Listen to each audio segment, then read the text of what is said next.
बिस्मिल्लाहिर्रहमानिर्रहीम। आज हम करने जा रहे हैं लेक्चर नंबर 23 मैथ 301 एंड 201 का, जिसमें हम पढ़ेंगे पोलर कोऑर्डिनेट सिस्टम को। पोलर कोऑर्डिनेट सिस्टम क्या होते हैं, कहाँ कहाँ इस्तेमाल होते हैं, कैसे हम इसको रेक्टेंगुलर कोऑर्डिनेट्स में कन्वर्ट करते हैं और रेक्टेंगुलर कोऑर्डिनेट को कैसे हम कर सकते हैं कन्वर्ट पोलर कोऑर्डिनेट में। तो आए अब इसको स्टार्ट करते हैं। जब हम स्टार्ट करने से पहले हम इसका इस्तेमाल पढ़ते हैं। कहाँ पोलर कोऑर्डिनेट्स इस्तेमाल होते हैं। पोलर कोऑर्डिनेट इंटीग्रेशन को सॉल्व करने के लिए इस्तेमाल होते हैं।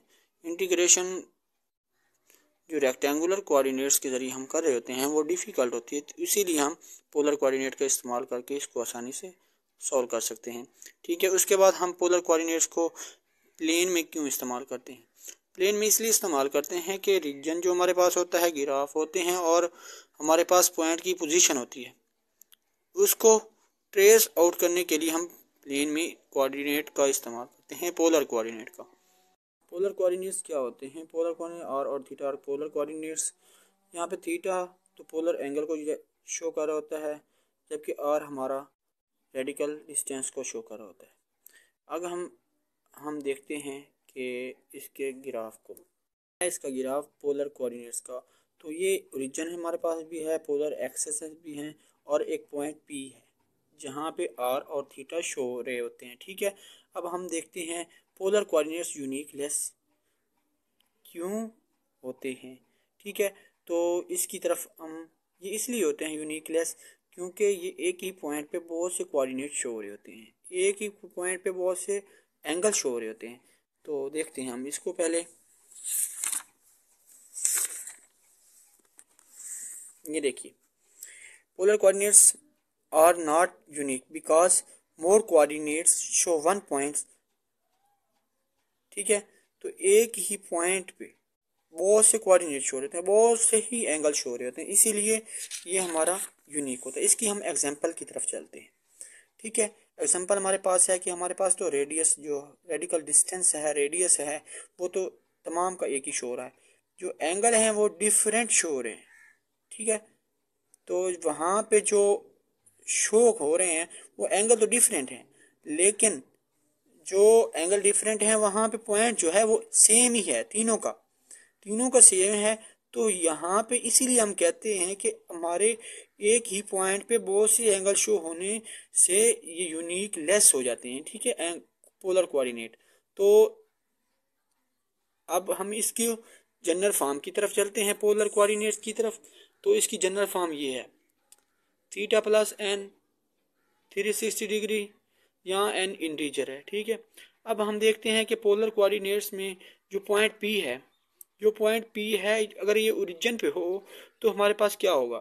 अगर ये ओरिजिन पे हो तो हमारा जो डिस्टेंस रेडियस आर है वो ज़ीरो होगा। कैसे ज़ीरो होगा, वहाँ पहले तो हमारा पॉइंट पी पे हमारा रेडियस तो आर शो हो रहा था, वहाँ ज़ीरो कैसे हुआ, तो ज़ीरो इसलिए हुआ कि वहाँ से जो हमारा सर्कल है, ये देखिए मैं आपको बताता हूँ।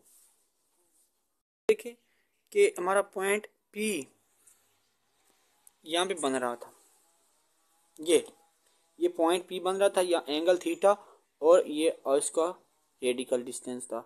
जब ये पॉइंट इधर से शिफ्ट होकर इधर आता है तो ये हमारा रेडियस जो होता है वो ज़ीरो की तरफ चला जाता है। ठीक है, ज़ीरो हो रहा होता है, माइनस जब ये इधर आता है तो ज़ीरो होता है। जब यहाँ पे जो ओरिजिन शो हो रहा होता है, ओरिजिन हम ज़ीरो और थीटा से शो कर रहे होते हैं। ठीक है, और पहले तो हमने देखा कि ज़ीरो होता है, नेगेटिव भी हो सकता है। हाँ, नेगेटिव भी हो सकता है। वो कैसे नेगेटिव हो सकता है, जब हम एंगल को टर्मिनेट करते हैं, जब एंगल हमारा टर्मिनेट होकर होता है तो ये खुद ब खुद नेगेटिव की तरफ चला जाता है। वो कैसे, जब हम थीटा की जगह थीटा प्लस 180 डिग्री, थीटा में 180 डिग्री ऐड करें तो हमारी ये एक्सटेंशन दूसरी टर्मिनल साइड की तरफ चली जाती है। ठीक है, तो वहाँ पे हमारा जो आर होता है वो नेगेटिव शो हो रहा होता है। ठीक है, हमारा नेगेटिव शो हो रहा होता है। और अब हम देखते हैं कि पोलर कोऑर्डिनेट और रेक्टेंगुलर कोऑर्डिनेट के दरमियान रिलेशन को। यह है इसका रिलेशन, जिसमें हम देख रहे हैं कि पोलर कोऑर्डिनेट्स और रेक्टेंगुलर कोऑर्डिनेट्स शो हो रहे हैं। जहाँ पी पॉइंट पे एक्स और वाई भी शो हो रहे हैं, पी पॉइंट पे आर और थीटा भी यहाँ ये सेम पॉइंट इक्वल होते हैं। जब ये इक्वल होते हैं तो हम इसको राइट ट्राइंगल की मदद से इसको कन्वर्ट भी कर सकते हैं। वो किस तरह, x over r is equal to cos theta, x is equal to r cos theta, y over r is equal to sine theta, y is equal to r sine theta, y over x is equal to tan theta. ठीक है, तो हम जब इसको add करेंगे x और Y को, तो इसका स्केयर लेंगे और इसका स्केयर भी लेंगे। जब इसको स्केयर लेंगे तो हमारे पास जो वैल्यू आएगी x square plus y square is equal to r square. ठीक है, अब हम इसको कन्वर्ट करने की एग्जांपल भी करेंगे, किस तरह हम इसको पोलर को कोऑर्डिनेट में कन्वर्ट करते हैं और कोऑर्डिनेट को पोलर में कन्वर्ट करते हैं। ठीक है, रेक्टेंगुलर कोऑर्डिनेट को पोलर कोऑर्डिनेट में कन्वर्ट करते हैं, पोलर कोऑर्डिनेट को रेक्टेंगुलर कोऑर्डिनेट में किस तरह कन्वर्ट करते हैं। तो आइए देखते हैं। जहाँ हमारे पास रेक्टेंगुलर कोऑर्डिनेट फाइंड करने हैं, जबकि पोलर कोऑर्डिनेट थीटा और आर दिए हुए हैं। जब थीटा और आर दिए हुए हैं तो हमारे पास r equal to r cos theta, x equal to r cos theta, y equal to r sine theta. तो जब हम वाई आर की वैल्यू पुट करते हैं और थीटा की वैल्यू पुट करते हैं तो हमारे पास रेक्टेंगुलर कोऑर्डिनेट्स के पॉइंट शो हो रहे होते हैं। जब हम इसको आगे देखते हैं, जब इसकी एग्जांपल ये हमें पता चल गई, जब इसकी आर और थीटा की वैल्यू पुट करने से हमें जो पॉइंट शो होते हैं वो रेक्टेंगुलर कोऑर्डिनेट्स के होते हैं। अब हम ने पोलर कोऑर्डिनेट फाइंड करने हैं और रेक्टेंगुलर कोऑर्डिनेट्स दिए हुए हैं, एक्स वाई दिए हुए हैं।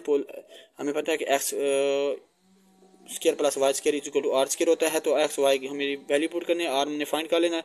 हमने थीटा इसलिए तब फाइंड करना है, तो थीटा फाइंड करने के लिए हमें tan theta is equal to y और एक्स लेना पड़ेगा।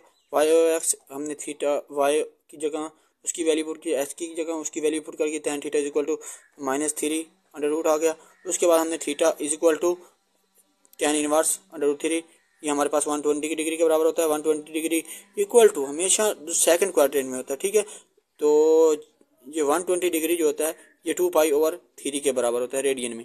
ठीक है, जब हम इसको रेडियन में कन्वर्ट करें, इसको आगे हम देखते हैं कि जो ये हमने तो देखा कि हमारे पास जो लाइन होती हैं ये पोलर कोऑर्डिनेट्स में किस तरह शो हो रही होती हैं। लाइन पोलर कोऑर्डिनेट में एक्स एक्सिस के और वाई एक्सिस के अलोंग शो हो रही होती हैं। ठीक है, तो ये हमने देखना है एक्स एक्सिस के अलोंग कैसे शो हो रही होती है, वाई एक्सिस के अलोंग कैसे शो हो रही होते हैं।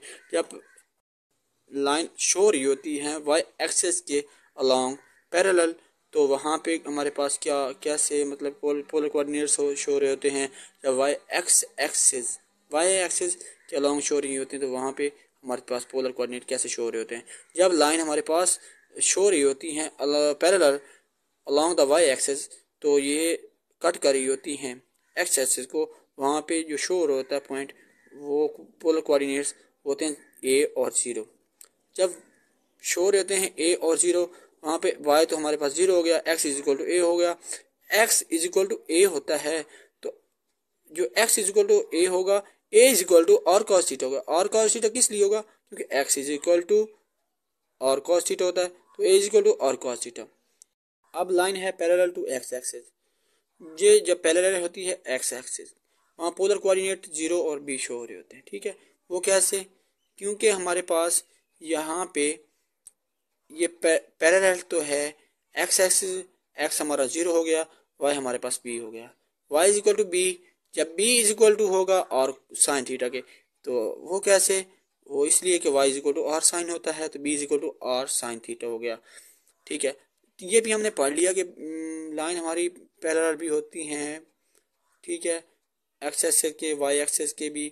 तो ओरिजिन से कैसे लाइन पास करती है, लाइन हमारी ओरिजिन से जब पास कर रहे होते हैं पोलर कोऑर्डिनेट एंगल थीटा जो होता है वहाँ पे हम शो कर रहे होते हैं थीटा नॉट। ठीक है, विद पोलर एक्सिस। ठीक है, तो जो लाइन रेक्टेंगुलर कोऑर्डिनेट में होती है y is equal to m x, ये जो y is equal to m x है स्ट्रेट लाइन की इक्वेशन शो करती है। ठीक है, स्ट्रेट लाइन की इक्वेशन को शो कर रही होती है। ठीक है, अब लाइन की जनरल इक्वेशन हम पढ़ते हैं, लाइन की जनरल इक्वेशन को हम पढ़ते हैं। ठीक है, ये लाइन की जनरल इक्वेशन है कि a x plus b y plus c is equal to, इसको जब हम एक्स और वाई की जगह हम इसकी वैल्यू पुट करेंगे, सब्सटीट्यूट करेंगे, तो इसको हमने इसको पोलर फॉर्म में देख सकते हैं। जब इसकी वाई पुट किया तो हमें a into r cos theta plus b into r sine theta plus c is equal to इसकी पोलर फॉर्म आ गई। ठीक है, उसके बाद circle graph in polar coordinate जब हमने लॉ ऑफ कोसाइन यूज़ किया ट्राइंगल को इस्तेमाल करके, जब हमने ट्राइंगल के ऊपर लॉ ऑफ कोसाइन इस्तेमाल किया तो हमें एक इक्वेशन मिलती है। इक्वेशन वो है कि जिसमें हम r square minus 2 r naught cos into theta minus theta naught plus r naught square equal to a square, जब आर नॉट की जगह हम पुट करेंगे ज़ीरो की वैल्यू तो r is equal to a आएगा। ठीक है, अब हम पढ़ते हैं कि कुछ केस हैं इस इक्वेशन में। हमने जो हमारा सेंटर होता है वो एक्स एक्सिस पे होता है और दूसरा सेंटर हमारा वाई एक्सिस पे होता है। ठीक है, सेंटर हमारा एक्स एक्सिस पे होता है और वाई एक्सिस किसका, सर्कल का। तो आए हम देखते हैं, ये आपको शो हो रहा है। ठीक है, for circle to left to origin, यानी कि हमारे पास दो सर्कल हैं। ठीक है, ये अलोंग एक्स एक्सिस, सेंटर इनका एक्स एक्सिस के ऊपर है। ठीक है, कैसे एक्स एक्सिस के ऊपर है, ये देख, ये इनका सेंटर जो है एक्स एक्सिस के ऊपर है। ये राइट साइड पे है, इसके लिए हम r naught is equal to a use करेंगे और theta naught is equal to pi use करेंगे। जबकि लेफ्ट साइड के लिए थीटा नॉट की जगह हम पाई थीटा इस्तेमाल करेंगे और नॉट की जगह हम ए इस्तेमाल करेंगे। ठीक है, जो इक्वेशन होगी ये हमें राइट के लिए हमें 2a cos थीटा बनेगी, जो लेफ्ट के लिए -2a cos थीटा बनेगी।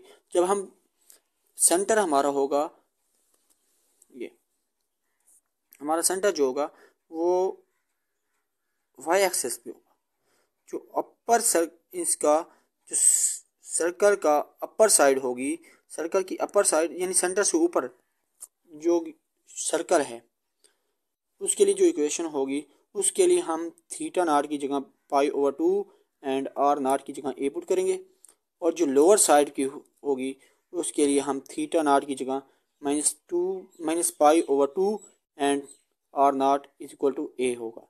ठीक है, अब हमारा हुआ लेक्चर एंड। दुआओं में याद रखिएगा। अगर मेरा लेक्चर आपको अच्छा लगे तो अपने दोस्तों तक शेयर करें, सब्सक्राइब करें, लाइक करें और दुआ में याद रखें।